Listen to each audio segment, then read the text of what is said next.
అందరికి నమస్కారం అండి. నేను ఈ వీడియో చేయడానికి చిన్న రీజన్ ఉంది. అదేంటంటే మన ఎస్ఐ కానిస్టేబుల్ నోటిఫికేషన్ గురించి. పాపం మన మిత్రులు చాలామంది చాలా రకాలుగా ధర్నాలు, వాళ్ళ తెలిసిన వేలలో ప్రెస్ మీట్లు పెట్టడం కానీ, వాళ్ళకి తెలిసిన నాయకులను కలవడం కానీ, వినతి పత్రాల ద్వారా కానీ, లేదంటే మెసేజ్ల ద్వారా కానీ ఇన్ని ప్రయత్నాలు చేస్తున్నా కూడా ప్రభుత్వం ఇప్పటికీ స్పందించడం లేదు. అది ఎందుకో నాకు కూడా అర్థం కావటం లేదు. బహుశా ఈ రెండు శాఖలు, ఒకటి విద్యాశాఖ, రెండు హోంశాఖ మన సీఎం రేవంత్ రెడ్డి గారి దగ్గర ఉండడం వల్లనేమో అనుకుంటున్నాను అయితే. సో ఎంత ఉన్నా కానీ ఇంటెలిజెన్స్ ద్వారా కానీ, ఇప్పుడు చేస్తున్నటువంటి పత్రిక ద్వారా, సోషల్ మీడియా ద్వారా, నాకు తెలిసి 2-3 రోజుల నుంచి సోషల్ మీడియాలో ఓపెన్ చేస్తుంటే ఇన్స్టాగ్రామ్ కానీ, ఫేస్బుక్ కానీ, తర్వాత ఏది ఓపెన్ చేసినా కానీ ఈ ఎస్ఐ కానిస్టేబుల్ నోటిఫికేషన్ గురించి ఎక్కువ బాగా ఫోకస్ అవుతుంది, వైరల్ అవుతుంది. ఇంత వైరల్ అవుతున్నా కూడా మరి సీఎం రేవంత్ రెడ్డి గారు ఎందుకు స్పందించడం లేదు నాకైతే అర్థం కావడం లేదు. ఎందుకంటే వాళ్ళ యొక్క మెయిన్ ఇంటెన్షన్ ఏంటంటే నోటిఫికేషన్ చేస్తామని చెప్పినా కూడా వీళ్ళు ఎందుకు ఇంత ధర్నాలు చేస్తారు, రాస్తారోకోలు చేస్తారు, వీళ్ళకి పని లేదా, అసలు పిచ్చోళ్ళ ఉన్నారు, వీళ్ళు చదువుకోవచ్చు కదా అని చాలామంది అనుకోవచ్చు. కానీ యాక్చువల్గా ఏదైనా నోటిఫికేషన్ చేస్తున్నామని పాజిటివ్ వైబ్స్ వస్తే ఆనందంతో గెంతులేయాల్సిన నిరుద్యోగులు ఇవాళ రోడ్లపైకి వచ్చి ధర్నాలు ఎందుకు చేస్తున్నారంటే వాళ్ళ చిన్న కోరిక ఏంటంటే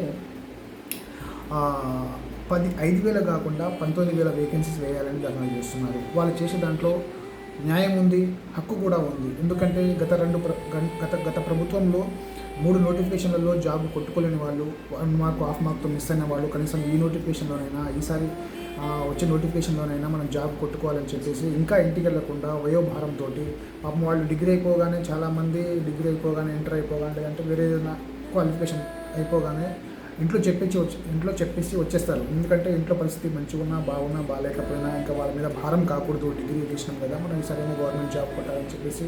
ఎస్పెషల్లీ ఎస్ఐపిసి వాళ్ళకి ఏంటంటే మెయిన్ ప్యాషన్ అది, ఒక డ్రీమ్ అది. ఎందుకు అసలు ఆ యూనిఫామ్ చూస్తే వాళ్ళకి ఒక రకమైనటువంటి వస్తుంటుంది లోపల. సో దానికి ఎక్కువ ప్రయారిటీ ఇస్తారు కాబట్టి మన గ్రామీణ ప్రాంతాల యువకులే ఇస్తారు ఎక్కువ. ఎస్పెషల్లీ ఈ సిటీ వాళ్ళకి మీరు ఇప్పుడు సీఎం రేవంత్ రెడ్డి గారు ఇచ్చిన 5,000 పోస్టుల్లో మ్యాక్సిమం ఆ సిటీకి వెళ్ళిపోతాయి. దాంట్లో మీరు ఒకసారి చూడండి సార్, ఎందుకంటే గత 3 నోటిఫికేషన్లలో 16, 18, 22 నోటిఫికేషన్లలో ఎక్కడ కూడా సిటీ వాళ్ళు 100% ఫుల్ఫిల్ అయినట్టు లేదు సార్. మ్యాక్సిమం ఆ ఒక్క హైదరాబాద్ తప్ప మిగతా డిస్ట్రిక్ట్లలో ఎక్కడ చూసినా, ఆ డిస్ట్రిక్ట్లో చూసినా కానీ మ్యాక్సిమం 99.9% ఫిల్ అయిపోతాయి. ఒక 2 పోస్టులు మిగులుతాయి అట్లా తప్ప. ఈ సిటీ వాళ్ళకి మీరు ఇచ్చే పోస్టులు అనవసరంగా వాళ్ళు రారు. వాళ్ళు ఒకవేళ సెలెక్ట్ అయినా వచ్చినా కానీ ట్రైనింగ్లో ఉన్న ఆ ఫిజికల్ ఈవెంట్స్కి వాళ్ళు తట్టుకోలేక చాలామంది వెళ్ళిపోయిన వాళ్ళు కూడా ఉన్నారు. అంటే మీరు గత 2 నోటిఫికేషన్లలో ఉన్నటువంటి మన శ్రీనివాసరావు సార్ని కూడా కనుక్కోండి. మ్యాక్సిమం వాళ్ళు సిటీ వాళ్ళు ఫిల్ రారు కూడా.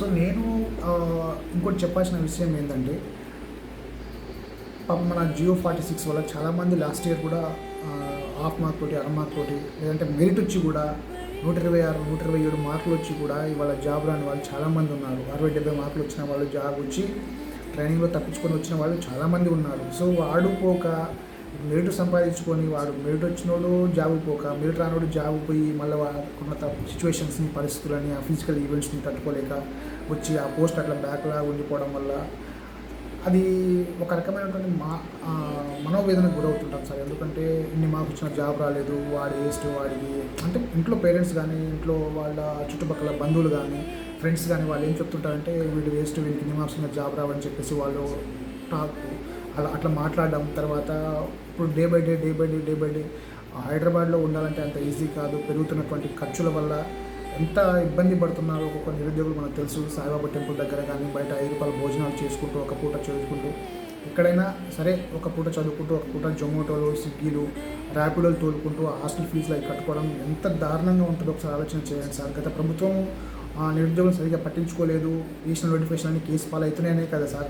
ఈసారి నన్ను గెలిపించండి, మాకు జాబులు వస్తాయి, మీకు జాబులు వస్తాయి అనే ధీమాగా, మీకు జాబ్ వచ్చిన నెక్స్ట్ రోజు మాకు జాబ్ వచ్చినంత ఫీల్గా చాలామంది ఫీల్ అయ్యారు నిరుద్యోగులు. ఎందుకంటే వాళ్ళ నిరుద్యోగులు గ్రామీణ ప్రాంత యువకులే తలుచుకొని వాళ్ళ పేరెంట్స్ని, వాళ్ళ బంధువుల్ని కానీ, చుట్టుపక్కల ఉన్న వాళ్ళందరినీ మోటివేట్ చేసి వాళ్ళు ఎక్కడికి వెళ్తే అక్కడ కూలి పనుల దగ్గర ఒక పాజిటివ్ వేలో మీ పైన తీసుకొచ్చి వస్తే జాబులు వస్తాయి, పింఛన్ ఆశించకండి, అవి ఆశించకండి, ఇవి ఆశించకండి అని చెప్పేసి మా లైఫ్లు మారుతాయి, మేము 15 సంవత్సరాలు కష్టపడి చదివాము, ఒక 2 సంవత్సరాలలో మా లైఫ్లు మారపోతున్నాయి అని చెప్పేసి ఇంట్లో వాళ్ళు చాలామంది చెప్పి ఇట్లా మీకు ఓట్లు వేయించారు. మీరు గెలిచింది కూడా 1.87% తోటి. ఆ 1.87% కూడా నిరుద్యోగులు, ఎస్పెషల్లీ ఎస్ఐ కానిస్టేబుల్ ప్రిపేర్ అవుతున్న అభ్యర్థులు వాళ్ళ యొక్క శ్రమ ఫలితమే మీరు ఇవాళ మీకు జాబ్ వచ్చింది.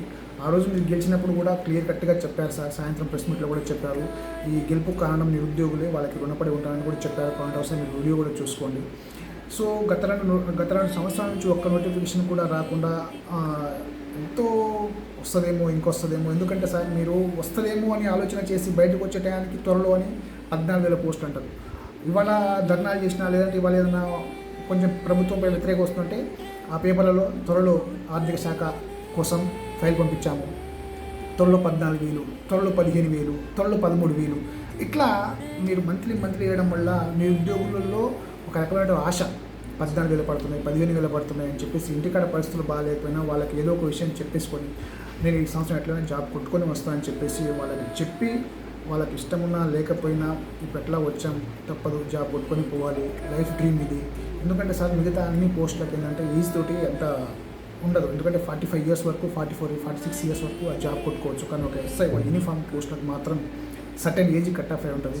ఆ ఏజ్తో పాటు ఫిజికల్గా, మెంటల్గా కూడా ఫిట్ అయి ఉండాలి. కాబట్టి అన్నిటికీ ఛాలెంజింగ్గా ఉంటుంది. కాబట్టి సో మీరు లేట్ చేసే కొద్దీ ఇంకా చాలామంది నిరుద్యోగుల ఆశయాలు, కళలు కలగానే మిగిలిపోతాయి. వాళ్ళు కన్న కళలు పాపం కళలు కానీ మిగిలిపోతాయి. అది చాలా బాధ అనిపిస్తుంది చూస్తుంటే. ఎందుకంటే 2022 నుంచి 24 సంవత్సరాలు అయిన సార్ ఒక్క నోటిఫికేషన్లో లేకుండా. ఖాళీలు ఉన్నాయి, సరే ఖాళీ లేవా, మళ్ళీ కోసం ఎందుకు ఇబ్బంది పడుతుందంటే అది లేదు. ఖాళీలు ఉన్నాయి, ప్రభుత్వం భర్తీ చేయాలనే ఆలోచనలో ఉంది.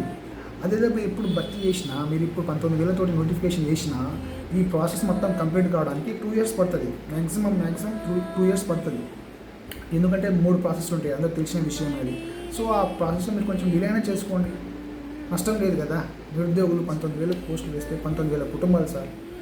ఒక్కసారి ఆలోచన చేయండి. 19,000 కుటుంబాలంటే చాలామంది లైఫ్ మారబోతుంది. కాబట్టి వేకెన్సీస్ ఉన్నాయి కాబట్టి అవన్నీ వేకెన్సీస్ వేసి తర్వాత మళ్ళీ ఏజ్ ఎందుకు పెంచాలి అంటున్నారు కదా. ఏజ్ ఎందుకు పెంచాలంటే సార్ మీరు గెలిచిన సంవత్సరం లోపే 2 లక్షల ఉద్యోగాలు భర్తీ చేస్తామని చెప్పారు. 2 సంవత్సరాలు కాలయాపన అయిపోయింది. దానికి మీరు రకరకాల కారణాలు చెప్తున్నారు. ఎస్సీ రిజర్వేషన్, బీసీ రిజర్వేషన్, సరే అవి ఏదో చెప్పారు. సో వాటన్నిటి మేము ఇప్పుడు మర్చిపోతాం అనుకుంటున్నాం. ఒక్కసారి మా వంతు దయ ఉంచి ఈ నిరుద్యోగులు చేసినటువంటి పోరాటాల ప్రతిఫలంగా 15 సంవత్సరాలు కష్టపడి చదివి ఇంట్లో పరిస్థితులు బాగున్నా బాగలేకపోయినా వచ్చి ఇక్కడ ఉంటూ మళ్ళీ మాకు ఉద్యోగాలు ఏమని ధర్నాలు చేయడం, అసలు ఎందుకు ఎన్ని సంవత్సరాలు చదివి మళ్ళీ లాస్ట్కి ఇట్లా చేయాల్సిన అవసరం ఏందని ఒక్కొక్కరు పాపం ఎంత మనోవేదన గురవుతున్నారంటే చాలా మనోవేదన గురవుతున్నారు. సో ఇవన్నీ మీరు దృష్టిలో ఉంచుకొని సో ఉన్న వేకెన్సీస్ని ఫిల్ చేయమంటున్నారు. కొత్తగా ఏది క్రియేట్ చేయండి సార్, మాకు 10 లక్షల ఉద్యోగాలు కావాలి, 20 లక్షల ఉద్యోగాలు ఏమని అనట్లేదు.